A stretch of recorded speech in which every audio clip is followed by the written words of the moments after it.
రాష్ట్ర ప్రధాన కార్యదర్శి శ్రీ వీరేంద్ర గౌడ్ గారు దీనికి సంబంధించి కో కన్వీనర్గా వ్యవహరిస్తున్నారు.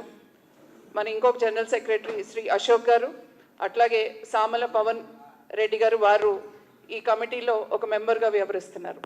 సో పేరు పేరున వేదిక మీద ఉన్న అతిథులకి అట్లాగే ఇక్కడికి విచ్చేసిన ప్రతి ఒక్కరికి కూడా నమస్కరిస్తూ, సర్దార్ వల్లభాయ్ పటేల్ గారి గురించి ఎస్పెషలీ తెలంగాణలో మనందరికీ కూడా వారి గురించి ఎక్కువ వివరించాల్సిన అవసరం లేదు.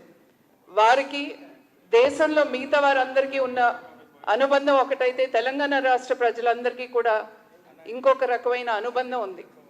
ఇవాళ మొన్న సెప్టెంబర్ 17న మనం తెలంగాణ విమోచన దినోత్సవం ఏ రకంగా జరుపుకున్నా మనం చూసాం. అధికారికంగా భారతీయ జనతా పార్టీ ఏ రకంగా జరుపుకుందో దాంట్లో సర్దార్ వల్లభాయ్ పటేల్ గారు కనుక లేకపోతే ఇవాళ తెలంగాణ ఎలా ఉండేది ఏంటి అనేది మన అందరికీ తెలిసిన విషయమే.